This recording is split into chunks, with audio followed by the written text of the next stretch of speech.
Então, uma boa tarde a todos, sejam bem-vindos, que a paz esteja com todos nós. Elevando o nosso pensamento a Deus, vamos fazer a nossa prece, agradecendo por estarmos aqui neste encontro, fazendo parte deste mundo, desta criação divina que nos fez todos nós, simples e ignorantes, mas que nos deu a liberdade de escolher. Mas para que essas escolhas, elas também são carregadas de responsabilidades. E que o conhecimento que cada um de nós vem aqui buscar possa fazer com que nós façamos melhores escolhas todos os dias em nossas vidas, para que nós possamos fazer a diferença onde quer que nós estejamos. Te agradecemos, mestre amigo, por ser este irmão mais velho que veio nos trazer a verdade, como tu falaste, na tua vinda aqui, neste planeta Terra. Aos mentores desta casa e deste trabalho, que estão sempre preparando este ambiente para nos receber, e que nós possamos fazer, então, a nossa parte, que é a sintonia com a espiritualidade, para que nós possamos receber o que aqui viemos buscar. Te agradecemos, Pai, pela oportunidade hoje e sempre, e que assim seja. Então, a proposta doutrinária para este mês foi o estudo do Livro dos Espíritos. E é sempre bom apreciar essa obra, porque Kardec já se antecipou fazendo muitas perguntas que nós talvez tivéssemos e temos muitas vezes as dúvidas para nos esclarecer.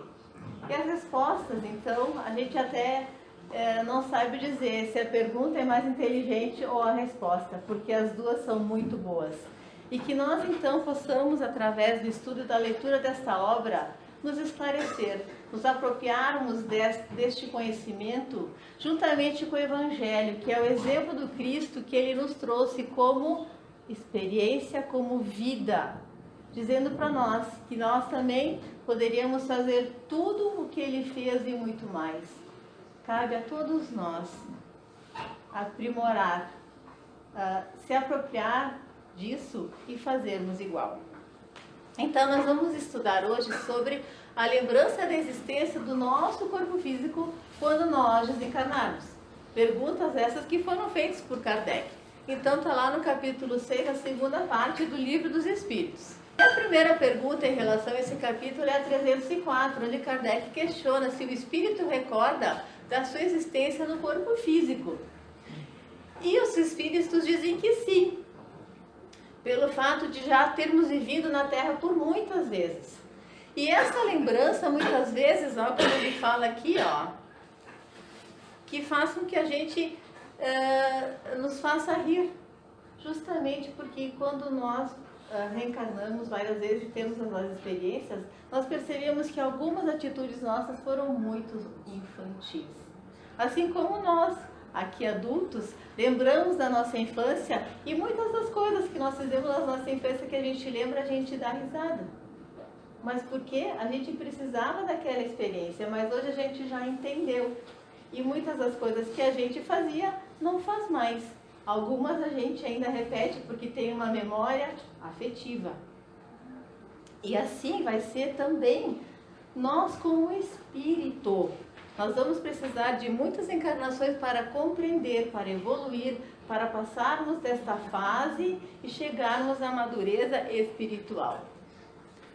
E a lembrança da existência em corpo físico se apresenta ao espírito recém-desencarnado de maneira completa e repentina? Então, não.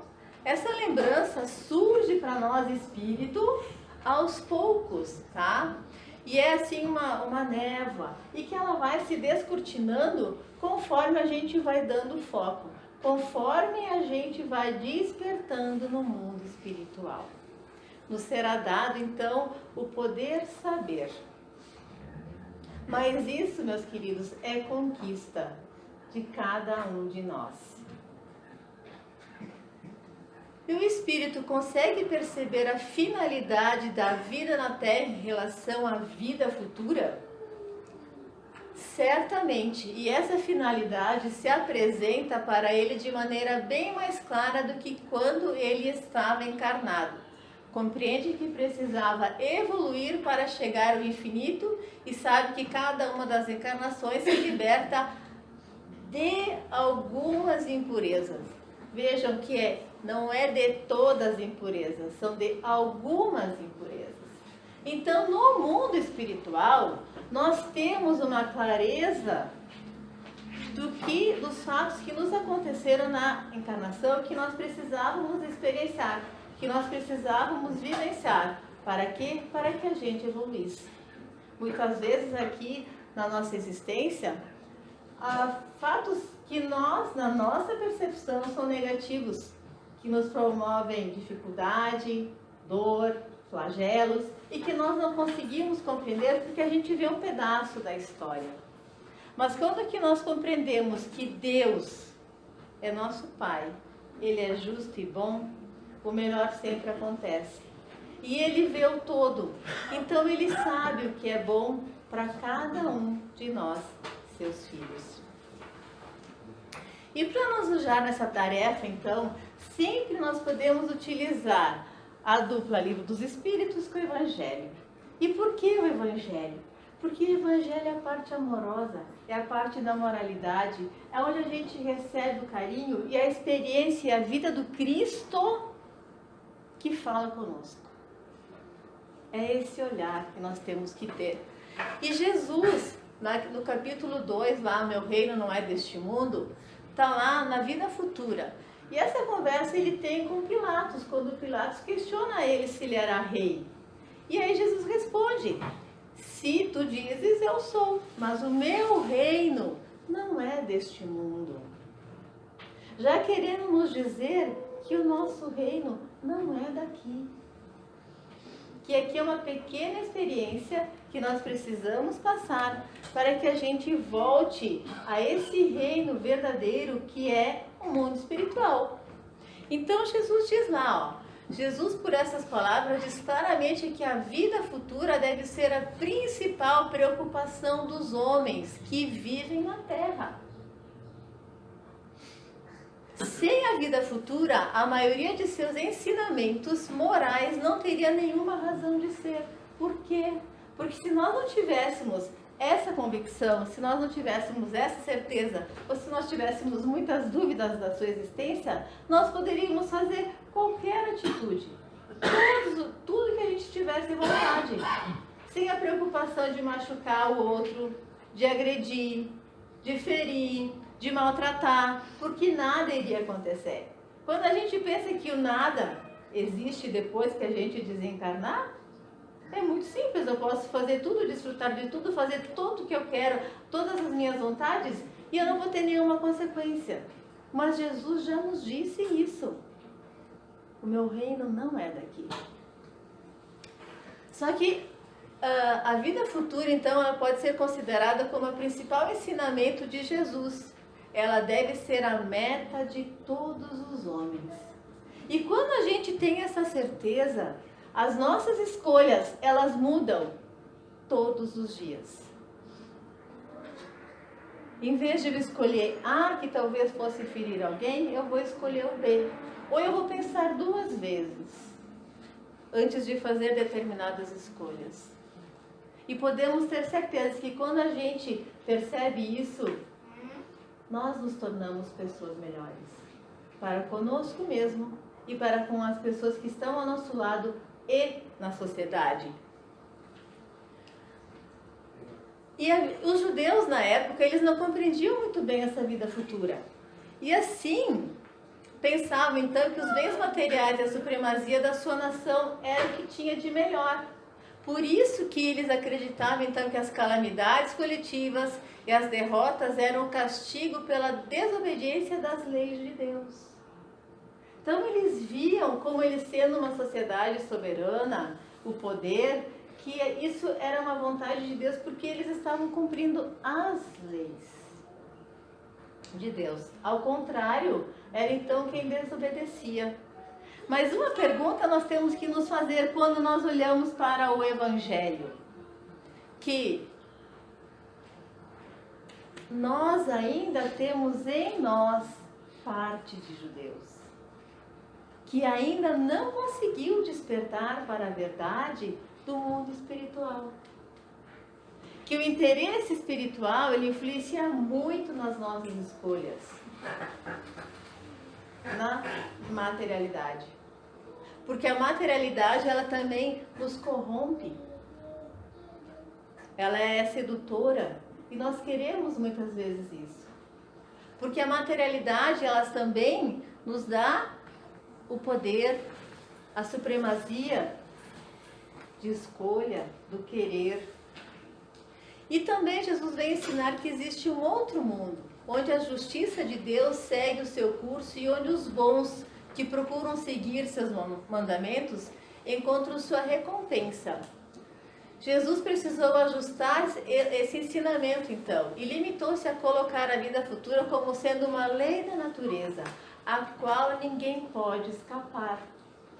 Essa lei da natureza que ele falava, então, era para todo mundo, independente de eu acreditar ou não da vida futura, de eu fazer o bem ou não. Era para todos os que estavam encarnados. E Jesus, então, ele faz da sua realeza moral, porque o reino dele não era daqui, mas ele coloca na moralidade, no seu comportamento, nas suas atitudes, como sendo a sua supremacia. Então, ela nascia do mérito pessoal e consagrada no tempo. Tem muito mais valor e importância do que aquela que efetivamente leva a coroa. Então, ele estava conversando com Pilatos, mas a realeza de Jesus era moral. Porque ele também diz nessa mesma fala que Pilatos era rei porque Deus lhe havia concedido essa realeza. Porque ele podia perder essa realeza muito rapidamente. E Jesus, compreendendo a postura, vejam bem o que é um filho de Deus, compreendendo a postura de uma vontade de um pai. Eu me submeto à lei humana, à lei de Pilatos, porque é assim que meu pai o quer. Então, nós olharmos por esse viés, muitas vezes tão pequeno, nós conseguimos compreender determinadas situações que acontecem na nossa vida e a gente muda o foco, muda o olhar. A gente consegue dar outra direção. Compreende que tem um Pai que zela por nós, que quer o nosso melhor e que nos chama todos os dias, todo o tempo, de uma forma que a gente às vezes não compreende, mas que é o melhor para nós. Mas isso não quer dizer que nós devemos aceitar com comodidade as situações que elas vêm na nossa existência. Nós temos que sim lutar para melhorar, para evoluir, para ter melhor tecnologia, tudo que a ciência pode nos proporcionar, porque isso é uma conquista, que a gente pode evoluir da forma moral também, mas a gente tem que fazer bom uso disso, uma boa direção, para que tudo isso faça diferença quando a gente chegar no mundo espiritual. E nós temos dois pontos de vista, então, que também está lá no Evangelho, que ele fala, então, quando se acredita na vida futura, tem-se a certeza de que a vida continua após a morte. Essa certeza acarreta enormes consequências na moralização dos homens, uma vez que muda completamente o ponto de vista sobre a maneira como eles encaram a vida na Terra, que tem propósito, que a gente não está aqui largado a esmo, que não existe o acaso. Nós pedimos para estar aqui, muitos de nós tivemos o merecimento de ajudar a fazer determinadas escolhas no nosso planejamento reencarnatório, que muitos espíritos que estão na espiritualidade, muitos que reencarnaram aqui conosco, se comprometeram com a gente para dar certo. Então, além de tudo, nós somos devedores por isso e temos que ser muito gratos por todo esse sistema que acontece e que a gente não vê. Mas a gente também tem que ter a certeza de uma coisa, que todo planejamento, toda encarnação, ela foi programada para dar certo. E mesmo que a gente não faça tão boas escolhas, a espiritualidade, ela sempre aproveita o limão e faz a limonada. Ela arranja para que aquele curso no final ela chegue ao seu fim. E quando o homem então não tem essa certeza da vida futura, o que acontece? Concentra todo o seu pensamento na vida terrena, dedicando-se inteiramente ao presente. Ele não compreende que possam existir bens preciosos além que os da terra e age como uma criança que nada vê além dos seus brinquedos. Que é por isso que muitas vezes nós vamos chegar na espiritualidade, quando a gente já deu um salto na nossa evolução, a gente vai rir de nós mesmos. Porque são brinquedos que a gente não vai mais precisar brincar. Porque a gente já passou da fase, passamos do jardim da infância. E para a gente compreender isso, nós temos que ter, vamos materializar o nosso ponto, onde é que a gente está, o nosso GPS. Então essa figura geométrica, ela representa a nossa existência, certo? Essa parte aqui, essa metade aqui, é a nossa materialidade, certo? E aqui, a espiritualidade. Então isso vai fazer com que a gente precisa se conhecer para compreender como é que a gente lida com a matéria, com o que a gente tem, com o que a gente conquista.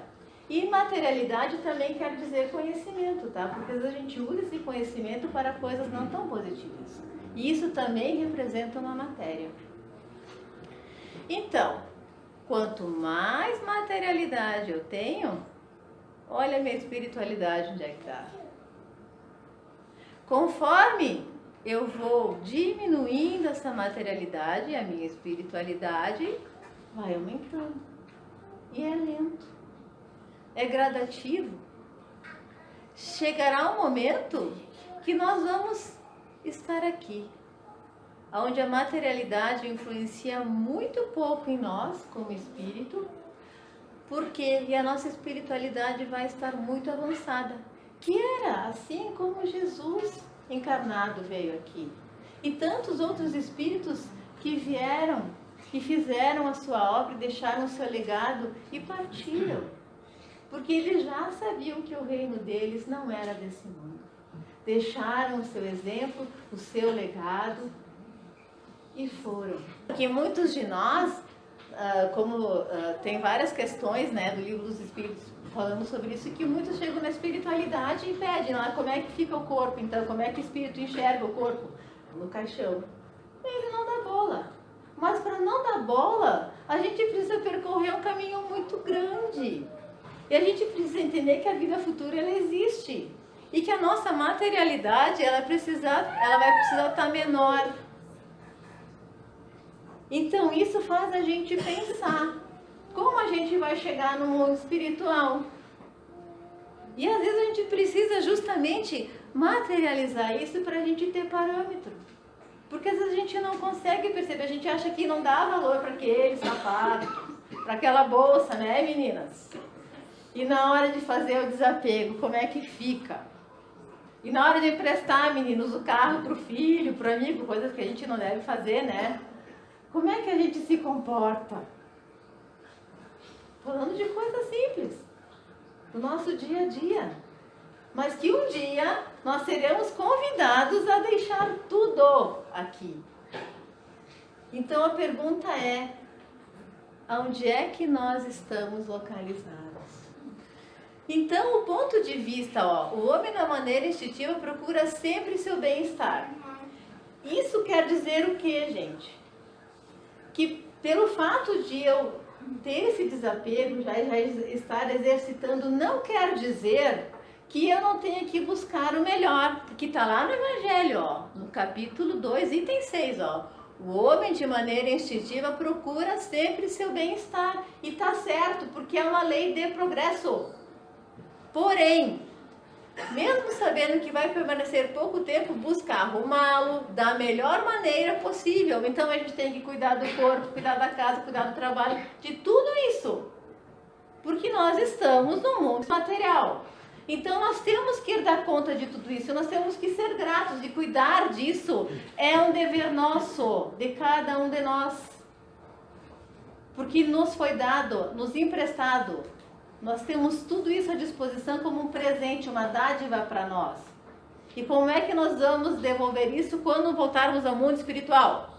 Então, essa busca força o homem a melhorar todas as coisas, impulsionando pelo instinto de conservação e de progresso, que são leis das naturezas. Então, a lei de progresso, a lei de conservação faz com que a gente faça isso. E é bom. E nós temos que ter, porque isso também desenvolve em nós disciplina.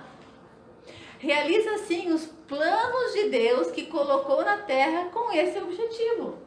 Então, esse é um plano de Deus para nós também. Porém, os prazeres terrenos não são condenados por Deus. O que ele condena é o abuso desses prazeres em prejuízo dos interesses da alma. Então nós temos que fazer o bom uso disso. Eu sou um empreendedor, eu sou um investidor, eu gero emprego, eu gero conhecimento, eu estou gerando para muitos. Eu vou ter um resultado disso, sim, que eu faça bom uso disso com consciência, com gratidão. É isso que Deus espera de nós. Mas o conhecimento nos proporciona isso. E por isso que nós, sabendo disso, nós temos que se puxar, como diz o outro. A gente tem que fazer a diferença. E o Espiritismo, então, ele amplia o pensamento do homem ao abrir para ele novos horizontes. Que a doutrina espírita nos proporcionou através do conhecimento sabermos disso, da vida futura, porque até então a gente morria ponto final. Ou a gente ia para o céu e para o inferno. Acabou. Não tinha plano B. Era isso. Mas a doutrina espírita veio nos mostrar isso. E Jesus também veio para nos mostrar, porque ele disse que ele veio para nos falar da verdade. E a verdade é uma só. A gente vai viver para sempre. Mostre que a vida é apenas um elo da corrente na grandiosa obra do Criador. Então, cada existência, cada encarnação é um elo de uma vida nossa. Porque nós só temos uma vida, várias existências ou encarnações. Mostra os laços que unem todas as existências de uma mesma pessoa e ensina que todas as criaturas de um mesmo mundo estão ligadas entre si. É por isso que nós encontramos afinidades com as pessoas ou não que estão próximas de nós, no nosso lar, no nosso trabalho, na casa espírita, onde quer que a gente esteja. A gente sempre vai ter afinidade ou não. E é justamente por esses elos que a gente descobre isso. Então, pergunta: que devemos então fazer? Minhas escolhas diárias são do ponto de vista espiritual, como um ser imortal, ou do ponto de vista material? Essa é uma pergunta para a gente pensar. Como é que eu faço as minhas escolhas todos os dias? E nós temos então também lá no Evangelho, no capítulo 2, uma rainha da França que ela fala sobre a realeza, né? E ela diz, que para se conseguir um lugar no reino de Deus é preciso ter desapego, humildade, praticar a caridade, como Jesus, benevolência para com todos, indulgências para com as falhas dos nossos irmãos e perdão das ofensas, de forma cristã. Aqui não há ilusões. Ela diz então, que ela dá o seu relato, né, que quando ela desencarnou, ela perdeu todas as ilusões, porque quando ela era rainha, ela tinha o poder e mandava. Quando ela desencarnou, ela chegou na espiritualidade, depois de um tempo que ela despertou, que as pessoas com que ela tinha convivido na Terra, que eram as mais simples, elas estavam a muitos níveis acima do que ela. Querendo dizer então que essa coroa que ela tinha de rainha, na espiritualidade, não tinha valor. Porque ela não tinha conquistado a moralidade. O que realmente tinha valor na vida futura, então. Que ela diz, ó, aqui não há ilusões. Logo eles, os espíritos, percebem que não se apoderaram de nada. E pior, que desprezaram os bens sólidos e duráveis, os únicos que seriam úteis no mundo espiritual. Então, que bens que nós estamos, né, levando para nós no mundo espiritual? Porque são os verdadeiros bens que nós vamos utilizar lá. Então, na pergunta 313 lá do Livro dos Espíritos, o homem que foi feliz na terra lastima os prazeres de ordem inferior que perdeu ao deixá-la? Apenas os espíritos inferiores lamentam. Aqueles ainda que são muito apegados à materialidade, que não conseguem perdoar, que não fazem a caridade como é a caridade cristã. Então a gente vai conseguir numa existência fazer tudo? Não! Mas a gente sempre tem que pensar que tem que dar o primeiro passo. E o primeiro passo não é na segunda-feira, como a gente geralmente começa a fazer, que vai na academia na segunda, faz a dieta na segunda. Não, a gente começa agora, já. Porque a gente não sabe daqui a alguns minutos, algumas horas, onde é que a gente vai estar. Poderá ser que nós recebemos um convite da espiritualidade a voltar à pátria espiritual. E aí? As ideias dos espíritos desencarnados se modificam quando eles estão no mundo espiritual? Sim, porque lá a gente percebe a grandiosidade que é, a verdade que é. Que aqui a materialidade ainda ela deixa muito atenuado. E lá no Evangelho, no capítulo 3, há muitas moradas na casa do meu pai, diz lá: assim, enquanto o mal sofre por estar em uma condição lamentável, na maioria das vezes, sozinho, sem consolação, separado das coisas de que gostava, atormentado pelo remorso e pelos sofrimentos morais, o justo, reunido com seus queridos, desfruta de uma indescritível felicidade. E é por isso que, quando a gente compreende que existe a vida futura, as nossas escolhas mudam. E aqui, só esclarecendo, ninguém fica sem consolo e ninguém fica sozinho. Todos nós temos ao desencarnar, e agora também nós temos o nosso anjo que está ao nosso lado. Só que às vezes nós estamos tão atormentados, tão sofridos, que nós não enxergamos que esse irmão está ali ao nosso lado para nos auxiliar. Só quando a gente se dá conta, às vezes através de uma prece, de uma lágrima, de um pensamento de perdão, de um arrependimento, é que a gente percebe esse irmão que sempre esteve ao nosso lado. Também lá no capítulo 3 diz assim: permanecer séculos nas camadas mais baixas da humanidade ou chegar às primeiras posições o quanto antes dependerá apenas de cada um de nós. Não é o outro que vai fazer, não é Deus que faz. Aliás, Deus já fez, Ele já nos criou. Agora compete a nós fazermos a nossa parte, porque a espiritualidade sempre vai fazer a dela. Então compete a cada um de nós escolher melhor, saber melhor, querer melhor, para chegarmos mais rápido a esse mundo espiritual, aonde é um lugar que com certeza construído por nós ele vai ser bom. É nós que estamos construindo, cada um de nós. E para encerrar, eu deixo essa mensagem da obra Caminho Espírita de Chico Xavier, tão ditado por Emmanuel e pelos seus amigos, que diz assim: companheiro da terra, és um viajor em trânsito na hospedaria do mundo.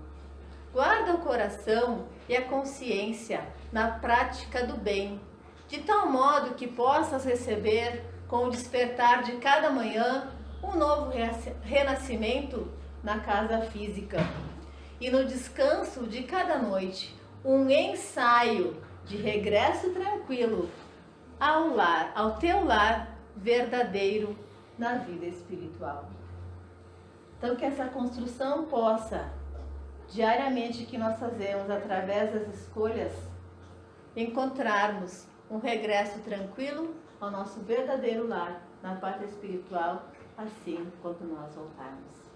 E que o ensaio que a gente faz todas as noites possa ser preparado por nós, por bons pensamentos, por uma prece, pelo Evangelho no lar, por bons pensamentos, bons sentimentos, porque depende de cada um de nós. E eu agradeço a atenção de todos e eu convido então os médiuns para que nós possamos fazer a nossa prece e o passe. E assim te agradecemos, Pai, mais uma vez por este encontro. Que esse conhecimento possa despertar mais um pouco a nossa consciência, visto que as suas leis estão nela. Mas elas estão como germe e como tal elas precisam ser regadas, adubadas, para que elas floresçam. Para que assim nós possamos ser teus filhos voltando ao lar, melhores do que quando aqui chegamos. Te agradecemos, mestre amigo, por ser o governador espiritual deste planeta e estar sempre atento ao